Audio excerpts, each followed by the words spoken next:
Hello everyone, स्वागत है आपका आज शायद जुडिशरी के यूट्यूब चैनल पर। और आज हम एक और काफी इंपॉर्टेंट लैंडमार्क जजमेंट कवर करने जा रहे हैं जो कि काफी इंपॉर्टेंट है आपके एग्जाम पॉइंट ऑफ व्यू से। आज का हमारा जो जजमेंट है उसका नाम है Bachchan Singh versus state of Punjab. ये कौन से ईयर का केस है? तो दिस इज 1980 का ये केस है। और इस केस को एक और नाम से भी जाना जाता है। वो क्या है? उसे rarest of the rare doctrine वाले प्रिंसिपल को इस केस में अप्लाई किया गया था, इसलिए इसे rarest of the rare case के नाम से भी जाना जाता। तो चलिए बिना टाइम वेस्ट करे हम इस केस को अच्छे से समझते हैं, क्या फैक्ट्स रहे हैं इस केस के, क्या इश्यूज अराइज होते हैं और फिर जजमेंट क्या आता है। ओके, तो लेट्स स्टार्ट। सबसे पहले हम इस केस के फैक्ट्स को देख लेते हैं।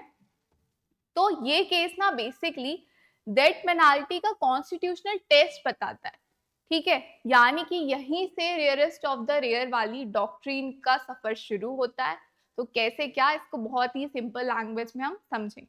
तो देखो होता क्या है, इस केस में जो एक्यूज रहते हैं वो है बच्चन सिंह। वो ऑलरेडी किसी केस में कन्विक्ट पाया जाता है और फिर उसको पैरोल पर रिलीज किया जाता है। वो पैरोल पर रहते हैं, तो उसी ड्यूरेशन के दौरान वो क्या करते हैं, अपने रिलेटिव्स के घर जाते हैं और उनके रिलेटिव्स के साथ कुछ काफी हीटेड आर्ग्यूमेंट्स हो जाते हैं। और वो हीटेड आर्ग्यूमेंट्स इस तरीके का रूप ले लेते हैं कि बच्चन सिंह अपने रिलेटिव्स का मर्डर कर देते हैं। ऐसे उन पे आरोप लगाए जाते हैं कि क्या हुआ है, बच्चन सिंह ने अपने रिलेटिव्स का मर्डर कर दिया है, ऐसे उन पे आरोप लगाए गए।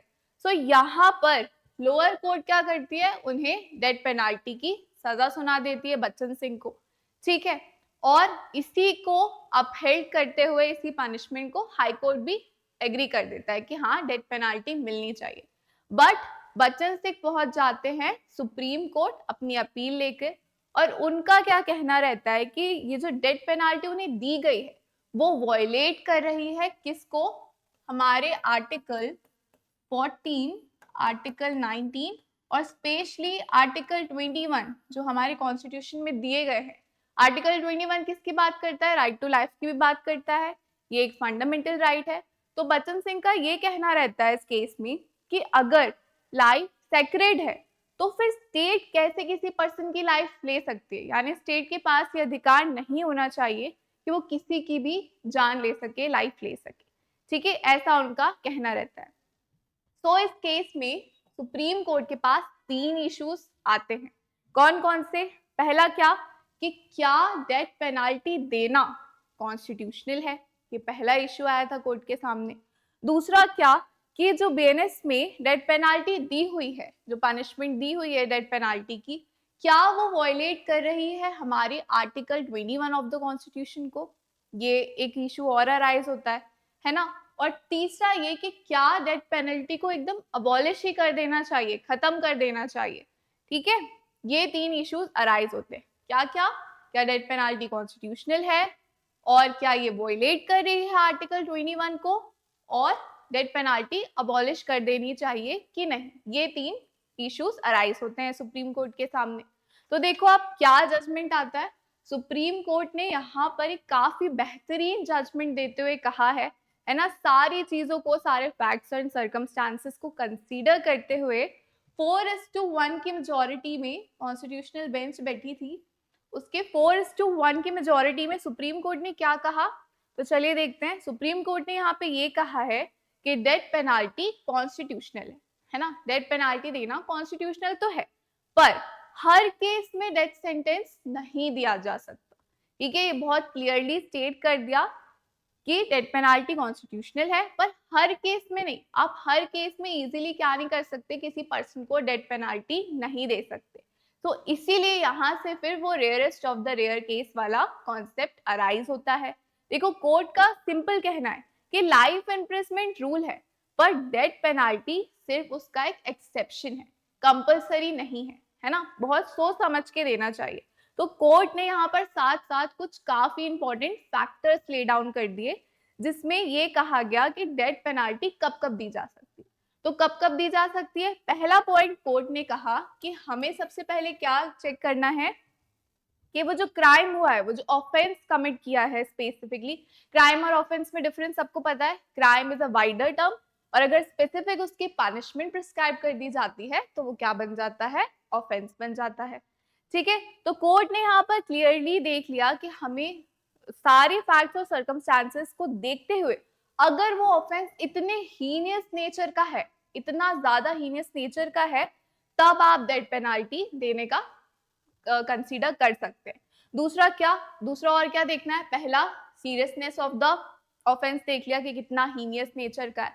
दूसरा कोर्ट ने ये कहा कि हमें ये देखना है कि क्या वो सोसाइटी एट लार्ज को इतना इम्पैक्ट कर रहा है, क्या इतना ज्यादा सोसाइटी का जो कॉन्साइंस है उसको लार्ज लेवल पे डिस्टर्ब कर रहा है क्या वो एक्ट, क्या वो ऑफेंस, ठीक है, जो हुआ है, ये चीज आपको कंसीडर करनी है।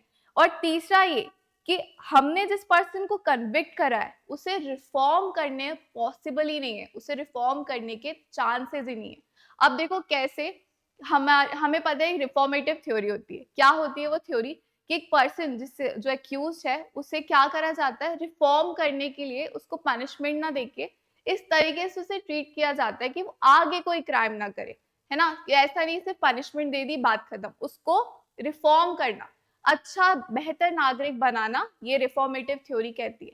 तो सारी चीजें देखते हुए कि अब ऐसी सिचुएशन आ गई है कि आप रिफॉर्म कर ही नहीं सकते उस कन्विक्टेड पर्सन को, पॉसिबल ही नहीं, आपने सब कुछ ट्राई करके देख लिया, तब फिर डेथ पेनाल्टी दी जा सकती है।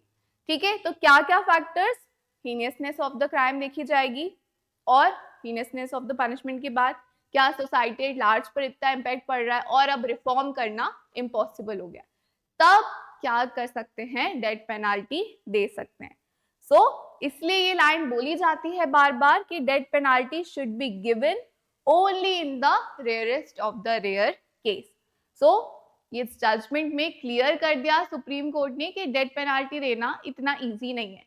ठीक है, अगर आपको देना है तो पूरा स्ट्रक्चर उसको अच्छे से देखना पड़ेगा, सारी चीजें देखनी पड़ेगी, ताकि अब मेन मोटिव क्या हो सकता है ये जजमेंट देने का, ताकि जो विक्टिम है हमारा, जिसके साथ गलत हुआ है, उसके राइट्स भी प्रोटेक्टेड रहे और जो एक्यूज्ड है उसका राइट टू लाइफ भी क्या कर सके, हम प्रोटेक्ट कर सके। इसलिए ये जजमेंट आया था। उम्मीद करती हूँ कि आपको समझ में आया होगा। ऐसे ही हम मिलते रहेंगे और भी लैंडमार्क जजमेंट के साथ। So stay tune, study well, take care.